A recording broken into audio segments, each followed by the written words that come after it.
नवीन पनवेलमधील shoes national x या दुकानाला मंगळवारी पहाटे 4:40 सुमारास अचानक आग लागली. या आगीत दुकानातील लाखोंचे सामान जळून खाक झाले. या घटनेची माहिती निलेश घोडके यांनी तात्काळ अग्निशमन केंद्राला दिली. त्यांनी दिलेल्या माहितीनुसार ICICI बँकेसमोर सेक्टर 1 प्लॉट क्रमांक 3 साई सहनिवास सहकारी सोसायटीमधील शूज NX दुकानातून धूर येत होता. माहिती मिळताच अग्निशमन दलाचे वाहन तातडीने घटनास्थळी रवाना झाले. दुकान बंद असल्याने अग्निशमन दलाच्या जवानांनी लॉक कटरच्या मदतीने शटर तोडले. आगीची तीव्रता मोठी असल्याने अग्निशमन केंद्रातील पाण्याचा टँकर आणि पनवेल अग्निशमन केंद्रातून अंकुश येळे, प्रमुख अग्निशमक विमोचक आणि त्यांची टीम मदतीसाठी घटनास्थळी दाखल झाली. अग्निशमन दलाच्या जवानांनी आग विझवण्यासाठी त्वरित प्रयत्न सुरू केले.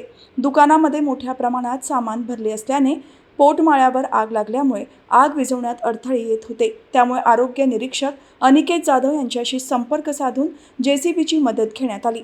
JCBच्या सहाय्याने दुकानातील साहित्य बाजूला करून आग पूर्णपणे विझवण्यात अग्निशमन दलाला यश आले. घटनेची माहिती मिळताच वरिष्ठ पोलीस निरीक्षक स्मिता ढाकणे, वरिष्ठ पोलीस निरीक्षक पंडित पवार आणि उपपोलीस निरीक्षक अशोक महाजन यांनी घटनास्थळी धाव घेतली. आगीच्या कारणांचा आणि नुकसानीचा अंदाज लावण्याचे काम पोलीस करत आहेत. सुदैवाने या आगीत कोणतीही जीवितहानी झाली नाही, मात्र दुकानाचे मोठे नुकसान झाले आहे.